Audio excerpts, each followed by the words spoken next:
Rajim.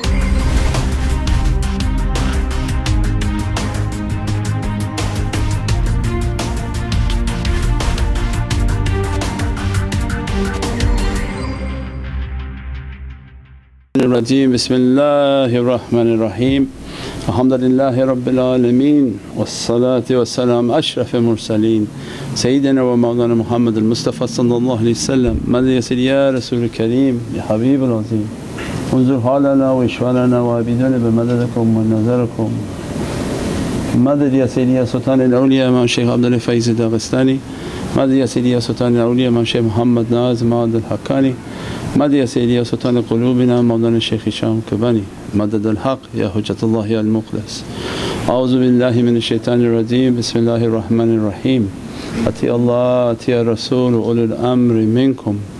And alhamdulillah, always a reminder from myself, Ya Rabbi ana abdukal ajeez wa da'if wa miskeen wa zalim wa jahal. If not by your grace and your rahmah, I cease to exist. And that alhamdulillah we pray to be nothing, and that Allah dress us from His Divinely rahmah and mercy, and dress us from the love of Sayyidina Muhammad. Alhamdulillah, awliyaullah come into our life and teach us that to seek knowledge and to seek the reality of ourselves. Who knows themselves will know their Lord. Holy hadith of Prophet that who knows himself will know his Lord. And this way is based on knowing the self and the reality that Allah has encoded upon the self.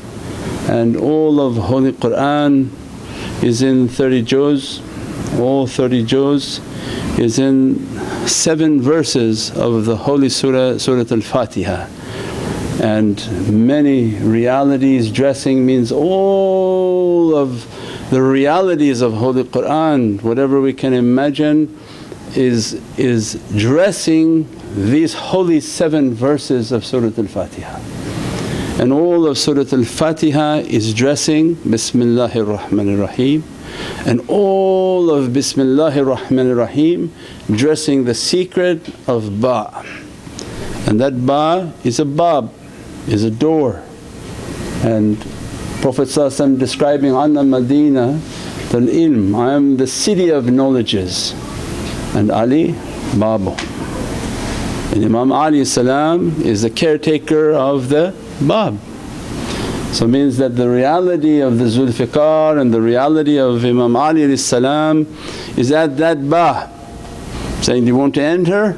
Because as soon as that Ba unfolds like a laser, only now we understood when they're describing how all that reality in 30 juz means this vast power, Allah is dressing it into those 30 juz, now condensing into Fatiha, condensing into Bismillahir Rahmanir Rahim. So must be immense power on that Ba.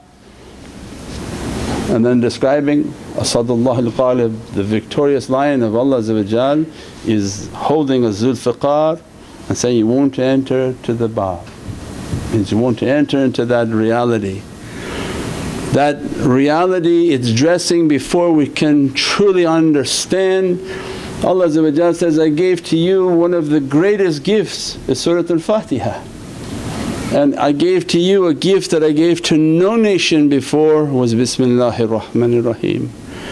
And when we trying to understand the realities of Bismillahir Rahmanir Rahim, because we say it first it may not have the majestic reality of what it's carrying. It is the crown of all creation. It is the crown of Sayyidina Muhammad. That is a tremendous gift from Allah. So when we're reciting Surat al-Fatiha, the 7 verses of Surat al-Fatiha is a description of the maqam in which we are moving in. And because we recited Bismillahir Rahmanir Rahim, Alhamdulillahi Rabbil Alameen, Ar-Rahmanir Rahim, means we're reciting it from the paradise reality, not understanding that these are dresses that are dressed upon insan. Means when they're trying to reach towards their marifah, because the holy hadith of Prophet who knows himself will know his Lord, means take a path in which to know yourself. So start at the end. And the gate and the rahmah which Allah gave, it says, I'm giving you this bab, I'm giving you this opportunity to rise. By what? By giving you Bismillahir Rahmanir Rahim, because no nation had it, because it's in paradise realities. So they didn't achieve that mirage, they didn't achieve that reality to get the Bismillahir Rahmanir Rahim. But for you, the nation of Sayyidina Muhammad, I brought that bab, that gate, that reality down so that it's right at your door. It's a tremendous gift because of my وَمَا أَرْسَلْنَاكَ رَحْمَةً لِلْعَالَمِينَ, because my love for Sayyidina Muhammad, I'm making it easy for his nation, come through this gate. So then when you enter Bismillahir Rahmanir Rahim, what station are we on in life? It's actually صراط الذين أنعمت عليهم غير المغضوب عليهم ولا الضالين. Means that beginning gate is our life. When we want to know what's my darajat, what my station, the translations are different for everyone.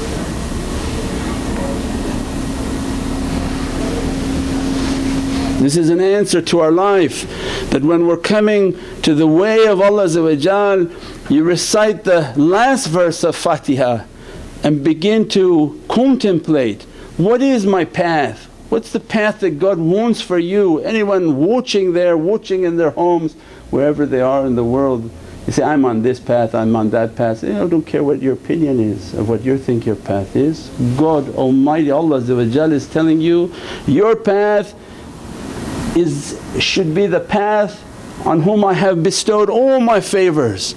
Some people say rahmah and mercy, all my grace. Your path in life should be the path in which I have bestowed my mercy, my grace, my tajallis, my happiness. Is your path based on that reality?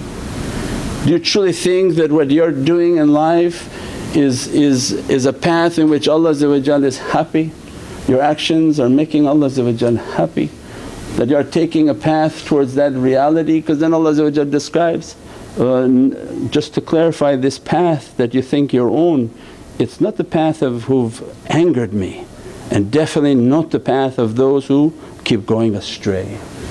So whatever you think your Islam is, your Christianity is, your Judaism is, whatever you think you are following, Allah giving at the head of that gate, you say, Bismillahir Rahmanir Rahim, you go to that gate, that clarifies, because that's hat the dunya. Because when we are reciting, we're reciting from paradise to dunya, but we are living on dunya trying to reach towards paradise. On dunya the gate is clearly in front of us, the takeaway in which my favour, my rahmah, my rida, my grace is upon that way. Are you doing what's making me happy? Whatever you think is your path, are you making me happy?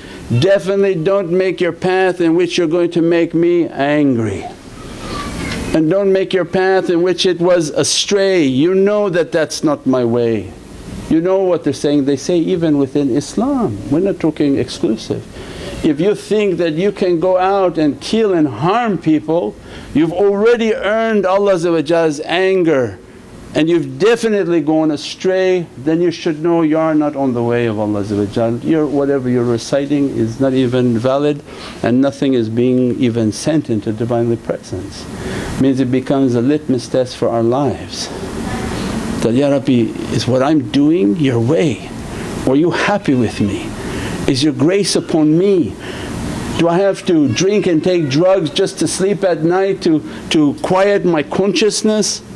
Or I sleep like an angel, I put my head on the pillow as if I'm dead, and in the morning you rise like you're dead, like you went to some other zone and came back. Some people really would cherish a peaceful sleep, but all night long they're unwinding and debating and thinking, because they're in continuous conflict with themselves. They know from their mouths, from their brain, and what their soul is telling them is in a big dispute. Their soul telling, you should be submitting, we are going to be meeting the Almighty soon. Some may meet Him in 5 minutes, some may meet Him in 50 years.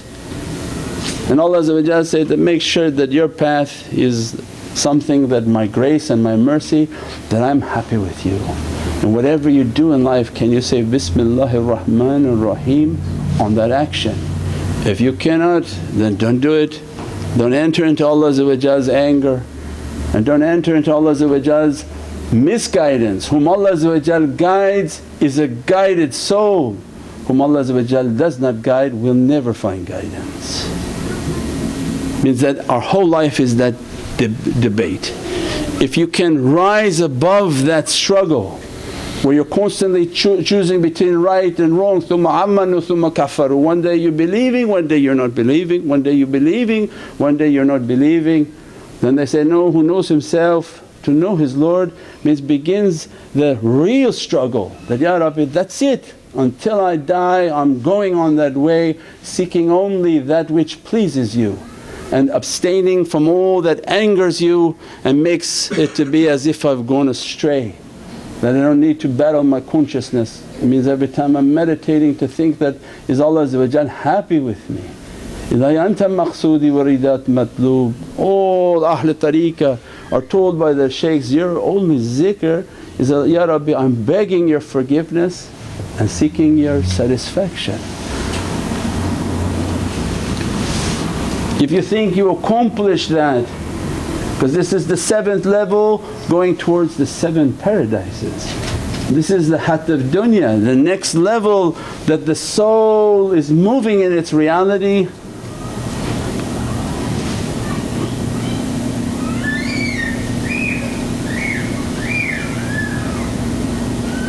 اهدنا الصراط المستقيم. When you chose a path, because this was the path at the gate, when you chose that path that you're now entering into an ocean in which you're going to be truthful to your Lord. Ya Rabbi, I'm asking to take your straight path. One of the names of Sayyidina Muhammad is Sayyidina Siratul Mustaqim. Means awliya Allah come into our life. If you want to take a path in which Allah happy, then follow those whom are on the path of Allah's rida and satisfaction. For Ahlul Sunnah wal Jama'ah wajib al-taqleed. It's mandatory in Ahlul Sunnah wal Jama'ah, wajib al-taqleed, that you have to follow somebody who's following, somebody who followed, somebody who followed, somebody who followed, all the way to Ashab al-Kiram, the holy and noble companions of Sayyidina Muhammad, because they followed. قُلْ إِن كُنْتُمْ تُحِبُّونَ اللَّهَ فَاتَّبِعُونِي وَيُحِبُّكُمُ اللَّهُ. You have to be from tabi'een and tabi'een who followed Prophet. Means that a whole tariqah teaching is that your nazar, all your physical vision and your spiritual vision put upon your qadam, put upon your path, put upon your feet. Ya Rabbi, where are these feet taking me? And when you look around you say, this is not the path of my shaykh and this is not the path of Prophet. So then you're not on Siratul Mustaqim. Means if you're making your life to go out and make fitna, there are people now who just type and put out crazy things to make fitna, to make arguments, to make crazy things, crazy talks, just continuously. That what was talk before now is with your fingers. Your fingers, they should make some artwork for our artists, they show fingers with lips. Because people think they're typing and they're not talking anymore. No, no, Allah says, I'm going to seal your lips when I grab you. I'm going to grab your hands and your feet. Means that what you're putting from your hands and what you're writing and typing and the fitna that you want to make in life, you don't think Allah is angered by that? Means that people of tafakkur, they think, Ya Rabbi, I better not do anything that might be angering you.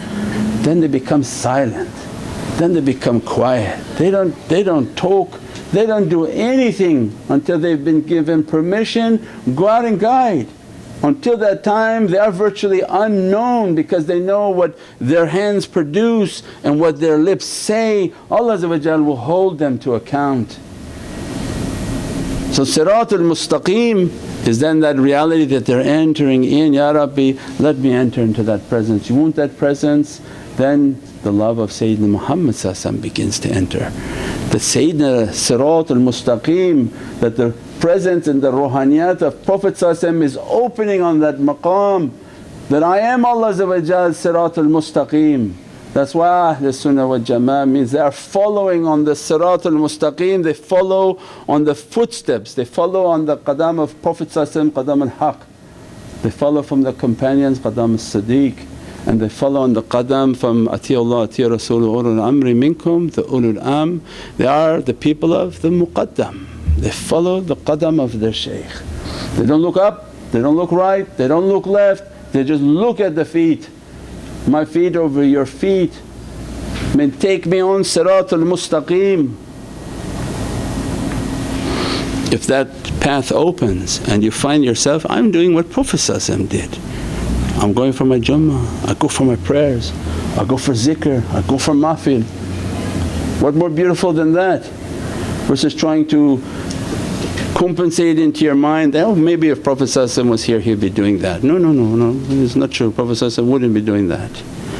You do what Prophet would be doing, then you know your life is Siratul Mustaqim. If your life is Siratul Mustaqim, then they begin to open. These are now the openings of the maqam al-iman, where Allah then taking your soul, you want the reality, Iyaka na'budu wa iyaka nasta'een. For verily Ya Rabbi only I worship You, and only I seek help is from You Ya Rabbi. Iyaka na'budu wa iyaka nasta'een. I mean this is now a station in which every battle is beginning to take place. For real tawheed, real Iyaka na'budu wa iyaka nasta'een is verily Ya Rabbi I worship only You and I seek only Your help, and there is no awliya who comes into anyone's life and should compete with Allah's will. Those are charlatans. So when they have, Allah says, have you taken your awliya as your lords and your protectors? And they say, what does that mean? Does that mean you don't have awliya? No, it means that those are not the right awliya. The guides and pious people, they're never conflicting with Allah's will, they're never trying to change Allah's will, they're merely here to guide people for you to submit to Allah's will. That if they teach you in a different way, you'll be more peaceful, you'll be more tranquil. Do these zikrs, do this contemplation, do these du'as, that your dialogue with Allah, this is your qismat and written for you. They only make your journey to be a little bit more comfortable, and they begin to pray on your behalf if that's some sort of hardship. But they begin to teach a deep reality of Iyaka na'budu wa iyaka nasta'een. This is the maqam in which qadab and faith are in a big battle. Because we talked last night about the levels of the heart, means how you can have faith and you can have anger. Because the reality of anger is from ignorance. When you're angry at something and you direct it to a person and say, I'm really angry at you for what happened, its reality is it's coming from Allah. So awliya and those whom trained by awliyaullah, they're saying, be careful now. Because when you're angry at that person in the heat of that battle and you're such a moron and why'd you do like that, when you go to meditate, Allah inspire within your heart that, hey, who are you yelling at? Who are you angry with? I'm pulling his strings. You don't believe that everything in this world is under my taslim?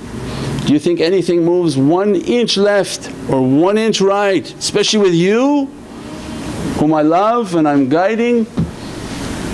You think somebody escaped my control and my power? Nothing moves out of Allah's hand left or right, but everything is completely under Allah's dominion.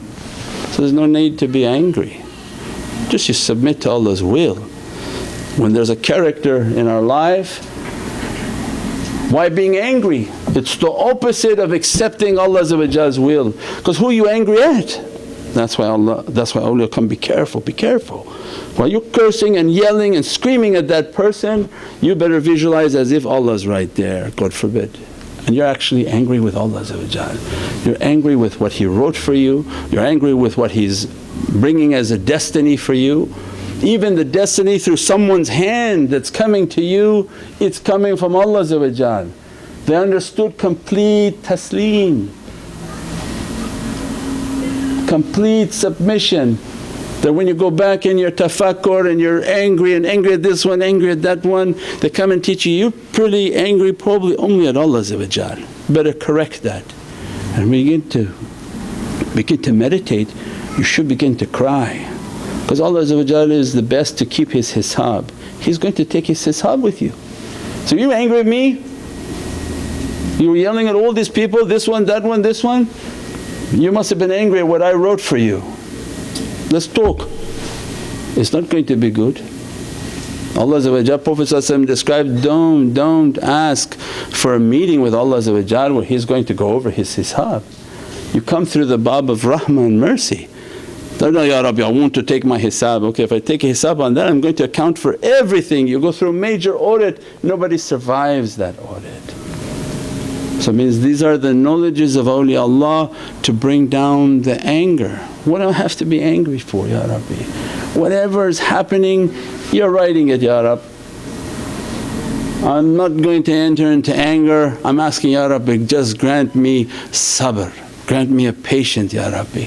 Grant me a patience until you can put into my heart a sakeenah, a tranquility so that I can pass whatever this situation. If you ever want, only if you want, Ya Rabbi, grant me a hikmah and a wisdom. And why? Because then pious people are granted a hikmah from Allah. Do you know why that happened? And I grant you a wisdom and a knowledge of it. That way your understanding of my testing, and when you want to go out and deal with people, you understand how I operate. But those who are jahal, they don't understand, and their anger and their fighting and their continuous aggression is actually against Allah. And it's not iyyaka na'budu wa iyyaka nasta'een. It's not me that you worship, and it's not me that you're asking help for. Because if you are truly worshipping only me, then you taslim. And we said many times before, one of the secrets of salawat, Allahumma salli ala Sayyidina Muhammad wa ali Sayyidina, come salat, sallu alayhi wa sallimu taslim. And they say, no, taslim shaykh, sallu alayhi wa sallimu taslim. The secret of durood al-sharif is if you praise upon Prophet, the light of Prophet begins to dress the soul, and Prophet's guidance begins to give ishara to your soul that, Ya akhi, oh my beloved walidi, that just submit, taslim, submit, stop your struggle and your fight. You're making a fool of yourself in Divinely Presence. What do you to fight about? Submit to Allah's will. As soon as you submit, maybe Allah will lift His hand from that test. But as much as you're struggling and trying to bite the fingers that are feeding you, submit. Once you submit, it's okay, you passed that one, go on to the next one.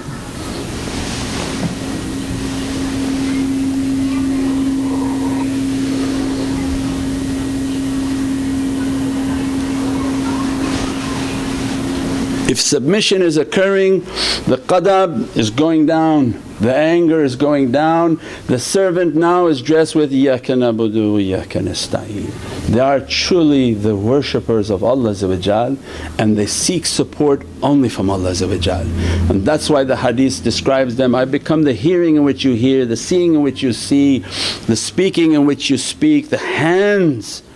Yadullah upon them means their hands have a qudra, the feet in which you move, because you are Siratul Mustaqim, so much so that you are Rabbaniyun. You ask me something, it become kun fayakun. Why? Because you are iyyaka na'budu wa iyyaka nasta'een. You are worshipping me the way I want to be worshipped, my will upon your heart.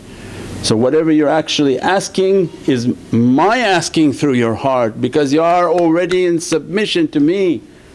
At that time Allah began to dress them from Maliki Yawmiddin. They met their death. They're not waiting for a hisab on a day that something is going to be accounted. They reached the maut and qabla al-maut. Maliki Yawmiddin means that they reached to their death. When Allah dressed them from sincerity, they begin in their tafakkur to see their qabr, and they see the condition of their qabr, and everybody's qabr is with the lights of Jahannam. And you have to revive yourself from that qabr to make it a light of paradise. I mean everybody has a reserved ticket in the abode of difficulty. So when Allah wants to begin to open Maliki Yawmiddin for the servant, that I'm going to show you the Day of Judgment and who is the Supreme and the Sovereign Lord of that day. They begin to see their qabr and all of their tafakkur, and they see all of its azab, they see all of its punishment, they see their place in the depth of that punishment, and their awliyaullah reminding them in their soul that you begin to make durood al-sharif and salawat on Sayyidina Muhammad because Allah's ghadab never moves near Sayyidina Muhammad. And in their grave they begin the praisings upon Sayyidina Muhammad, and they see the ruhaniyat of Prophet come into their grave and begin to illuminate their grave. That when the haqq of Prophet comes, every falsehood that you brought into your grave will be washed away by the light of Prophet. And then Allah described, now do you understand who's Maliki Yawmiddin? Means that when the light of Prophet comes, it's a sun. When they described Yawm al-Mashar, they described it as a sun that burning and melting everything. Well, we've been teaching for years now, direct yourself to the sun, because if you are from light, that sun is going to be an ecstasy for you. But if you are from the world of form, that's going to burn like heck or burn like hell. For others it's going to be paradise, because Allah described Yawm al-Mashar that there are some who are reclining on couches and thrones and chairs. Why? Because the sun of Prophet is shining everywhere, and they're not melting but they are in ecstasy of the light. Those whom lives were of form and life of dunya, well they have big surprise. Now all of that form is melting in the presence of that light and of that reality. And then if they reach towards that understanding and they clean their qabr, Allah begin to dress them from Sifat ar-Rahman ar-Rahim. From Sifat ar-Rahman is the oceans of light, that your soul is going to be dressed from my realities of Sifat ar-Rahman, and I'm going to be granting you from Ibad ar-Rahman that your soul be granted its lights. A treasure within your heart will be opened and your soul be dressed by its lights, and Sifat ar-Rahim begins to dress your reality from the oceans of al-Hayat. So then these awliyaullah, that's why when they say Basira Surat al-Fatiha, this is only one explanation from it, there's a haqqaiq from the top also coming down. This explanation going up is how Allah dressed them from Surat al-Fatiha.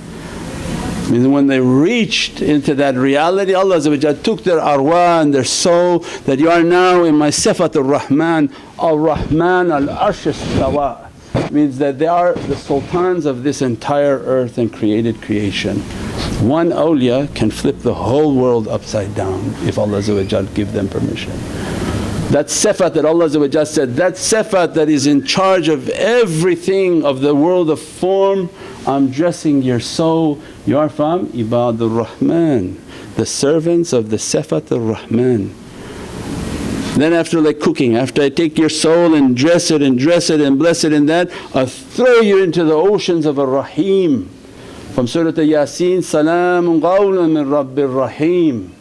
Because you are now from the people of the heart of Sayyidina Muhammad. I'll take your soul from its nur and I'm going to throw it into the oceans of Rahim, and it be dressed by Hayy. Because the Ra, these are Rabbaniyun. Hayy because they're Ahlul Hayat. Mim because they are from the Muhammadan reality, and then they become Ahlul Hayat. their light and their hayat. Everywhere they go they revive dead. Even dead things will come to life in their presence. And the hardest to revive is the heart of the believer, and for them very easy. The soul in the presence of their presence revives the souls that are dead. That was what Nabi Musa was looking for when he was looking for one of those servants, Sayyidina Khidr salam. And he said, "What happened? I thought we were going to eat," and there was a dried fish that came to life and jumped back into the river. And that was a sign of their presence, that they can take that which is dead. The fish is the soul. They can take that which is dead like a camel that had no water, because their soul is emanating Sifat ar-Rahman, their souls are emanating Sifat ar-Rahim. It dresses and blesses everything. And many hadiths from Prophet by virtue of their presence Allah sends rain. By virtue of their presence tanzil ar-Rahmah. A rahmah and a mercy is continuously flowing upon earth. After Allah dress them from that reality, He take them and dress them from alhamdulillahi rabbil alameen. Means their whole life is all praise due to Allah, and He is the Lord of all creation. Because they come back and want to clarify, if you are of that reality, your reality is of an angelic reality. Do you think that angels are sitting and having unnecessary talk, unnecessary discussions, unnecessary use of their mouth, unnecessary use of their ability? They are dressed with the reality of alhamdulillah, means everything about their existence is in the hamd of Allah. Means all they want is to sit in the zikr and the mahfil, because the mahfil is the biggest praise of Allah. Because when you want to praise upon Prophet Allahumma salli ala Sayyidina Muhammad, you are praising upon Allah as you praise upon Prophet. So their whole life is in praise, in praise, in praise. When someone comes and says, "What's zikr? Why you have to do zikr? What are you supposed to do? Talk about accounting?" Their reality is of no interest to anything other than in the glorification of Allah, whether it's through their salah, through their praying, through their praising, through their reading of Qur'an, through their reading of Dalal Khairat, through their zikrs, their mahfils and their associations, because that is the food of their reality. All of that takes us now to the treasure of Bismillahir Rahmanir Rahim. It is the crown of that entire reality. Its gatekeeper and all knowledge is entering into that is Imam Ali salam. Subhana rabbika rabbil izzati amma yasifoon wa salaamun al mursaleen walhamdulillahi rabbil alameen bi hurmati Muhammad al Mustafa wa basir Surat al Fatiha.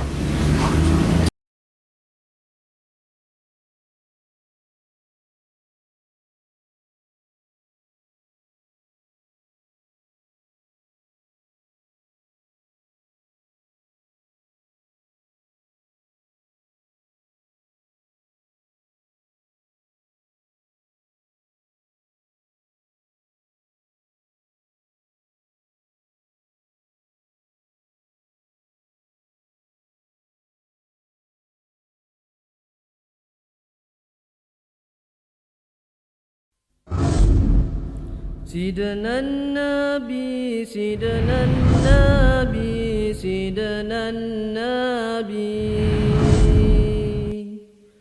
سيدنا النبي